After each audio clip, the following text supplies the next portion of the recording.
Welcome back, everyone, to another Black Widow movie breakdown. I have to apologize because this video is probably going to be uploaded very, very late. So, I had to spend like weeks working on this, and I will try not to make it too long. But like at max, I might go like over 20 minutes, maybe. But yeah, all right, my bad. Okay, so anyway, obviously spoilers, by the way, before I begin, because obviously if you haven't seen the movie, go watch it. It would be much better if you watched it and the movie and then came back to this, because I'm not really gonna recap the movie. I'm mostly gonna like point out details. I'm gonna explain things, especially like because there are still some questions, especially with that post credit scene at the end. But yeah. So anyway, okay. Now we may begin. So yes. So the movie opens in Ohio, 1995. Now the 90s is a very important year or decade, because the 90s is when Shield was forming. More on that a little bit later. And then also Shield, and then the 90s is also when Captain Marvel took place, which again had to do with Shield again a little bit later. So yeah, so Natasha is living with this family. This is her right here. She's living with this family of Russian spies: Melina, Alexei, and Yelena. Yelena is her little, is like her fake sister. Melina is her fake mother, and Alexei is her fake father. Obviously, those are not her real parents. There is a little bit reveal about what actually happened, but in Endgame, before Red Skull told Black Widow that she has like some sort of father named Ivan, but it's not really completely sure if that's her real father or some adoptive father. I would assume it's her real father, because honestly though, I don't really know who. There is actually a little bit more that actually reveals about her mother a little bit later though, later on in the movie. So yeah, by Melina. So anyway, so this family is kind of like this in with Russian spies and stuff, did kind of exist in the United States, especially during this time because of the Cold War. But yeah, so uh, so yeah, because of this stuff, what's ended up happening is, in fact, even on this TV right here, there's news about Russian sleeper cell and discovered in suburban Ohio. And this company right here, WHIH like 25 or whatever, that is the company that's used in WandaVision, but it's also the main company that's used. It's basically the CNN of the Marvel universe.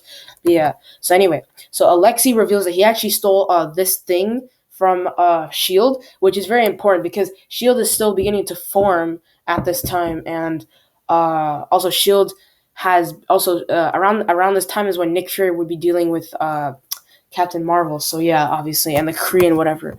So anyway, so they leave and they ditch Ohio because their goal is to try to go to, I believe, Cuba. And yeah, so they end up doing is, by the way, this detail right here is very important.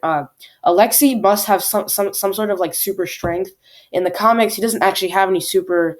He doesn't have any like super soldier serum. He just has like really strong. He's just like really strong. Yeah, he has nothing. But anyway, but the thing is, what was right here, he's able to lift this and throw it with pretty much with ease without like any struggle. So anyway, as I said before, Shield is obviously gonna be coming for them because they stole it from Shield itself. Shield is kind of like the FBI, but they're mostly involved with like the Marvel characters, especially. But yeah, but they don't really have a problem. Agents like the FBI and the CIA do exist though in the Marvel universe. Like, for example, FBI was in WandaVision, the CIA was in Black Panther, especially because of Everett Ross, but yeah, and in Civil War as well. So yeah. So anyway, so they leave and they get on this plane and they ditch it for Cuba. Now the thing is, around this time, Cuba would be dealing with all their food being gone because the Soviet Union would have fell around this time, so Cuba would have had to deal with that. But it's just a detail. So anyway, so Alexei meets with General Dreykov, who is considered probably the main villain of this movie. Taskmaster is not really the main villain, but it's mostly Dreykov. So yeah. So anyway, then Dreykov, by the way, takes Natasha and Yelena because he wants to put him in the Black Widow program, which is how they both become Black Widows. And then the movie skips forward by like 21 years later. If you didn't know, Black Widow takes place in between two movies, Civil War and Infinity War. In Civil War, that is when all the Avengers broke up, and then in Infinity War is when all of them have to fight against Thanos. But yeah.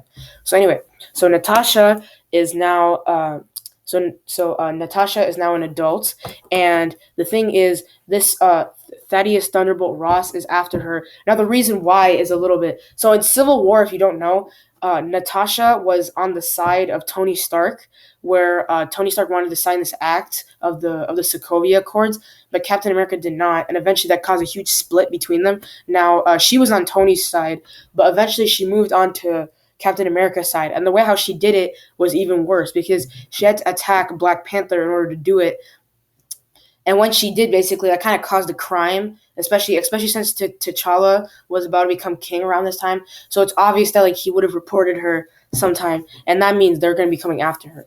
So he comes and he sends all of his men inside the building that what's called they actually think she's in, and then he tries to call her, but it turns out she's actually not even on that. She's actually on some sort of boat, and she basically scammed them and trolled them. So yeah, that's kind of funny.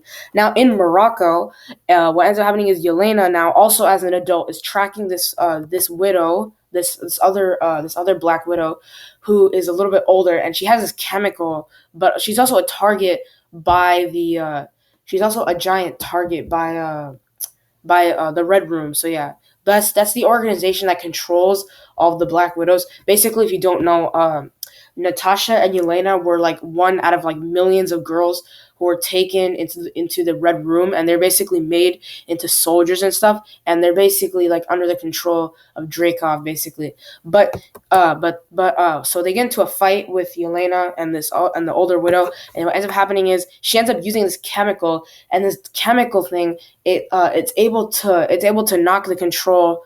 Dreykov's control would now be ruined, so now Yelena has control over herself now. But she ends up dying anyway, which is unfortunate. But now that she has this now, that's kind of where Dreykov's fall begins to start. So yeah. So Taskmaster is not the main villain, but he is kind of the main villain. But yeah. So he's not really though. So yeah. So basically, Taskmaster is this villain who is supposed to have the ability to mimic anyone. In the movie, it's a little bit different though. So yeah. But basically, what she's doing, Taskmaster, is because it is a she. She is watching. She's watching Hawkeye fight against Black Panther in Civil War. So yeah, obviously because basically what Taskmaster can replicate literally anything as long as she sees it the first time. So first of all, learning skills like flips and tricks that are like super hard and it would take like years of practice. It would be super easy on first try. So yeah.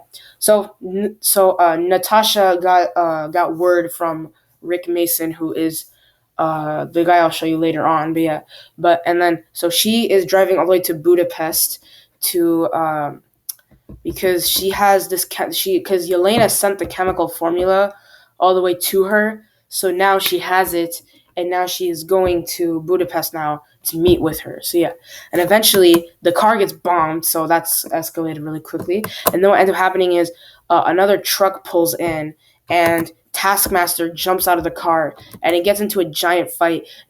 Natasha uses her gun, but the thing is, Taskmaster has lots of things. He has a bow and arrow, which I won't show, unfortunately. He has a shield, which is I'll show you right now. He has the shield right here, and he also has a sword that he uses. But yeah, but he has like literally anything. But he also even has Black Panther claws, which he uses later. So yeah, and then he throws his shield. Now the thing is this. In Falcon and Winter Soldier, Sam had to learn how to use the shield and how to like throw it and stuff because that shield is ridiculously hard to use. It also doesn't follow any of like the laws of physics or whatever, so none of it. So it's so like confusing how to handle. But the thing is, Taskmaster can do it on first try. So she doesn't really need any help or anything. Anyway, so all that practicing from that training montage in Falcon and Winter Soldier would be wasted if it was just Taskmaster. So yeah, so eventually she jumps out of the car. Taskmaster does this really cool flip across and defends all the bullets that she shoots at him.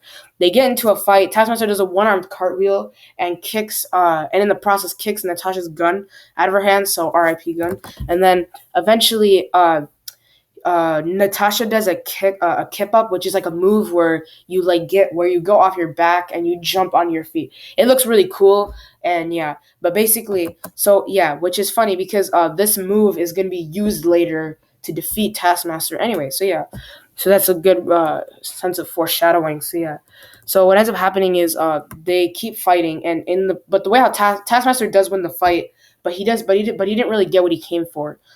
And what he did is basically he does something called a B twist, where you do a horizontal spinning flip, and basically your body is all horizontal and you're spinning. But the cool thing at the end is that he does a kick. He does a kick, and he ends up kicking Natasha, and she ends up falling across the bridge. But she still escaped with her life, and she still has the chemicals with her. So Taskmaster kind of failed, but he kind of succeeded. But no, he didn't really succeed.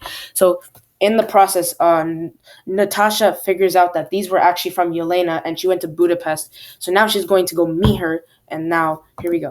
So she arrives to Budapest by a train, and then she meets with Yelena, and obviously, things have not been right. Now the theme of this movie, if you don't know, is forgiving your family, because this is right after Civil War. So this is when her other family, the Avengers, kind of divorced. So now she has to forgive her other family, especially. So yeah, that is mostly the theme of this movie, and yeah. So they get into a fight, but then they eventually like, everything calms down. And during this conversation, Yelena asks, "What are those holes in there?" And like, whose bullets were those? And she explains those weren't bullets; they were arrows. Because this house, because Budapest has a lot of history, especially with Natasha, because she has done a lot of stuff in here. So yeah, in this city specifically. So yeah, and those weren't really bullets; they were arrows, because Hawkeye was actually shooting those right there. So yes. So anyway, so it's revealed later on that so Natasha has this clingering memory that kind of this is kind of the big thing that kind of pulls the red on her ledger, because she has she has done one of the most horrible things ever. She took an innocent life to kill someone even worse. And it's revealed that it's actually even worse. So in this flashback right here, she was sent to kill Dreykov, the guy from earlier who met with Alexei 21 years back. And then what ended up happening was she had to kill his daughter, because what she did was she put a bomb inside his daughter's backpack just to kill Dreykov.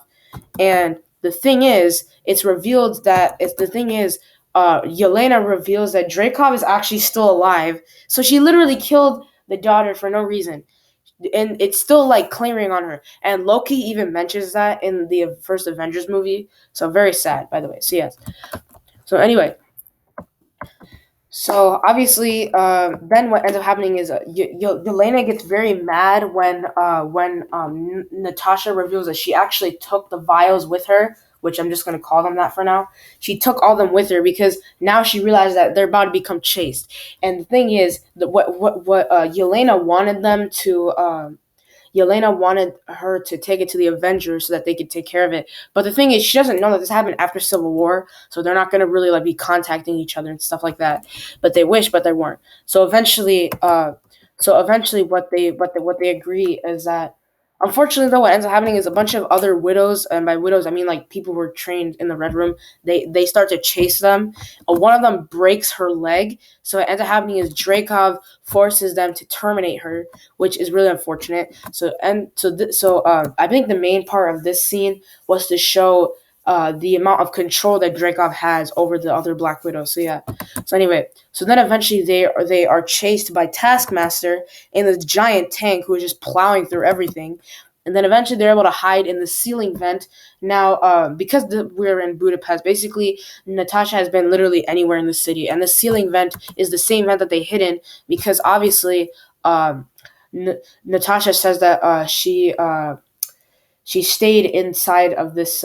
She stayed inside of this vent with Hawkeye for like 2 years, or no, not 2 years, for 2 days. My bad. So then, and it's actually revealed because right here there are some games of tic tac toe, a game of Hangman, and like a bunch of other stuff, which is probably them. So yeah, who did it? Then eventually, after they escape, Yelena reveals why Dreykov has kind of been on low profile and hasn't really tried to go after Natasha, because Natasha is part of the Avengers. So obviously, if Dreykov tried to go after her, like try to kill her or whatever, you know what would happen? All the Avengers would come, and then they would take care of him, because he knows that they're a lot more powerful and that he could probably lose. So that's probably why Dreykov took the opportunity to wait after all the Avengers were broken up and stuff. So yeah, so that's unfortunate for him. So yeah, I mean unfortunate for her. So yeah, So it's revealed that that is why she was never targeted by Dreykov, but it's also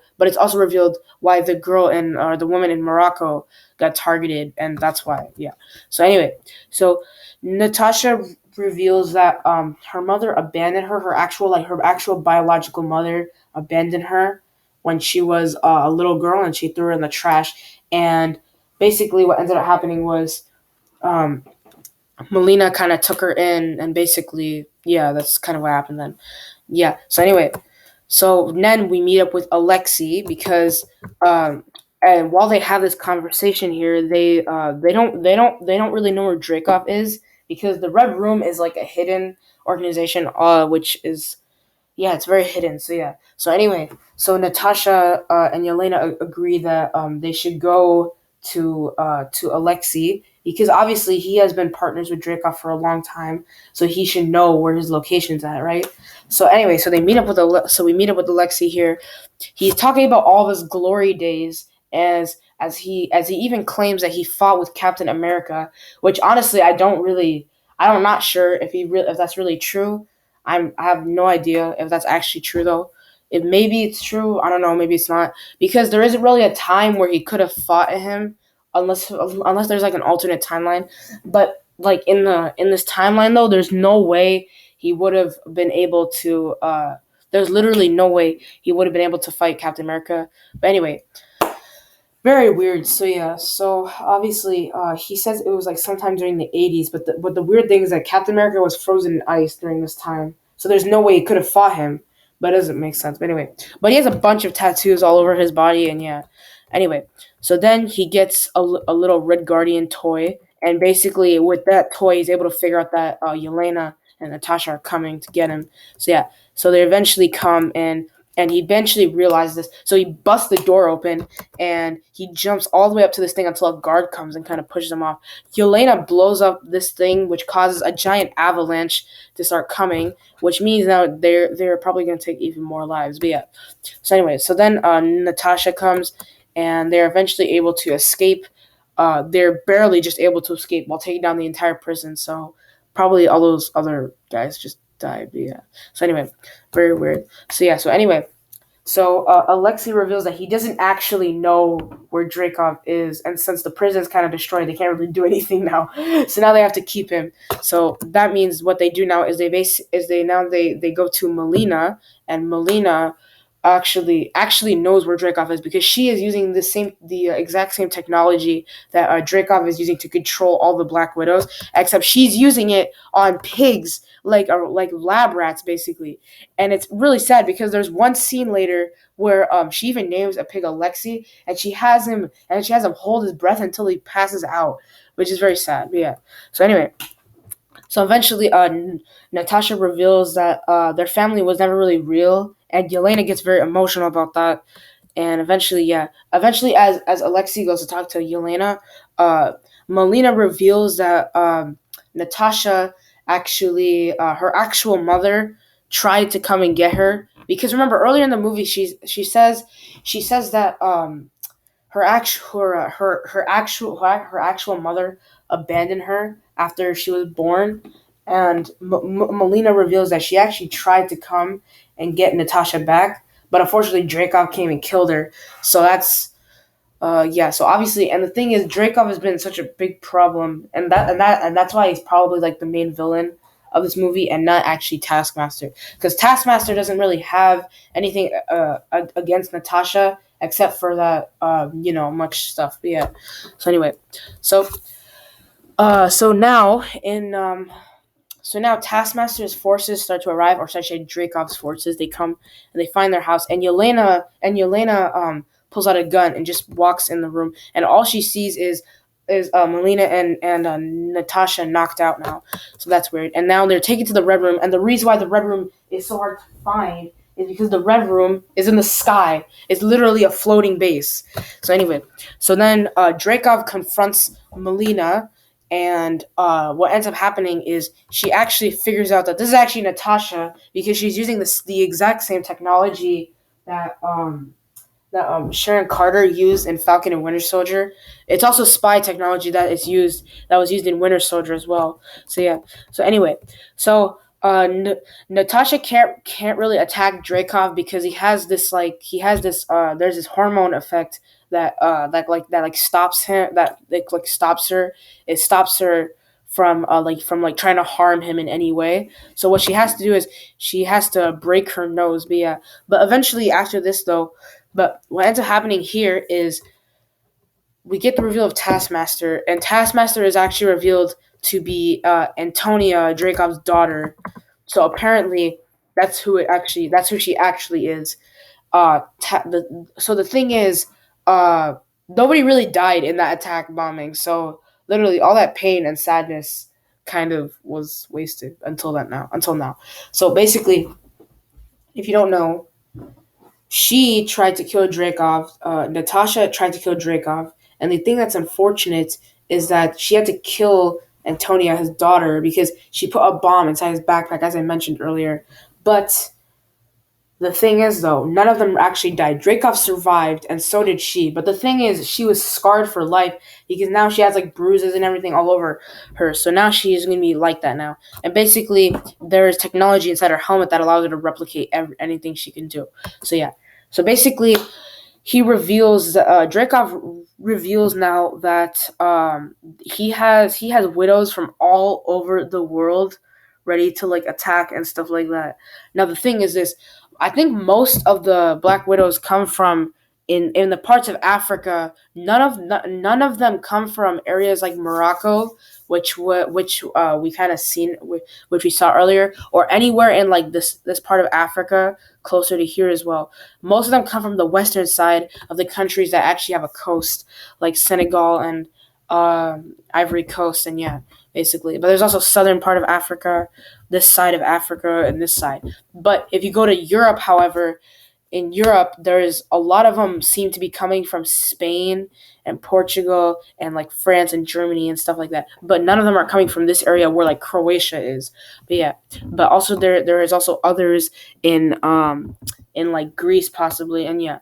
But the most interesting though is Asia. Asia seems to have the most amount because it's the biggest continent, obviously. Honestly, also back to Africa, by the way. None of the widows ever seem to come from Wakanda. So obviously, Dreykov is smart. Don't get me wrong. He is very smart. He is also very manipulative. But yeah, but he is very smart to stay hidden from anybody, like, especially the Avengers. But the thing is, Wakanda is a step ahead of him. The thing is that none of the widows ever come from Wakanda. So that's weird. And the weird thing also is that Wakanda at this time is presented as like a third world country, when in reality it's like super powerful. So obviously there's no way Dreykov could get any of them from there. There's a lot of the widows, especially from there's a lot of them from especially countries like India and Saudi, especially like right here. Look at them. There's so many. There's legit so many, honestly. And yeah, most of them are from Asia, at least like this part of the side. So yeah, but also the weird thing is that none of them actually come from Russia or the area where the Red Room is located. So that's weird. But yeah, there's also a few in Australia as well. But yeah, I don't know how much. But anyway, so Natasha has to break her nose in order to actually attack Dreykov because, as I said earlier, he has this hormone. He has a little effect where a hormone that will basically prevent Natasha or anyone from harming him. So she has to break her nose in order to be able to attack him, and that way, she's able to stop him and she's able to attack him and stuff like that over and over until eventually all the other widows come in and basically Dreykov orders them to kill her. So yeah. So anyway, so then what ends up happening is a giant fight breaks out between all of them, and obviously she's outnumbered. There's no way she's gonna win, and that's true. And what ends up happening is she ends up getting attacked and attacked until, and even more attacked until Yelena comes and she puts the little potion thing and the little chemical and the vials. Some of the vials explode, and when they do explode, all of them are fine. Now, meanwhile, Taskmaster gets into a fight with Alexei, and he even wins. That's the other thing. He even wins, and he also uses Black Panther claws, and he even does the exact same pose as the Wakanda Forever, which is very weird. So anyway, and so what ends up happening is Melina blows up Dreykov's base because Melina knows more about Dreykov than like Alexei. So in reality, they shouldn't have really freed Alexei. But it's actually good that they did because it also expresses the theme of forgiving your family. So yeah, obviously. So because Alexei kind of did give up Natasha and Yelena to Dreykov, which caused them to be under the control of the Red Room. So yeah. So obviously it is kind of his fault, but obviously it is forgiving your family. That's the lesson, obviously, of the movie. So anyway, so Natasha has to go skydiving now, except now she has no parachute, where she has to jump out of the thing, and she has to because obviously the whole base is collapsing, and Yelena ends up blowing up the helicopter that Dreykov is in, actually killing him this time. So now he's actually dead, and now all we can say now is Natasha is not the one who actually killed him, but actually Yelena. So credit to her now. So anyway, so now that what that ends up happening is after she blows up Dreykov, she lands onto the ground safely. It's really weird how she does this because none of them actually have superpowers except for like maybe Taskmaster, but still. So anyway, Taskmaster falls onto the ground with her, and they get into a fight. And eventually, Natasha has to do a kick up, which is the same move that she did earlier in order to destroy this vial, which ends up freeing her. Which basically ends up freeing her from the control of Dreykov. So yeah, and basically it's really good now because also Yelena also gives Natasha the vest, which is the exact same vest that she uses in Infinity War. So that's a detail that should be pointed out. But yeah, and then what ends up happening is later on, after this all happens, she basically meets up with Rick Mason, who gives her the new Quinjet fighter, which now she can use, which is basically explains where that thing came from Infinity War. So yeah. So anyway, in the post-credit scene, Yelena has a dog now because earlier I believe in the movie they were talking about how she always wanted a dog, but the thing is she was always under the control of Dreykov.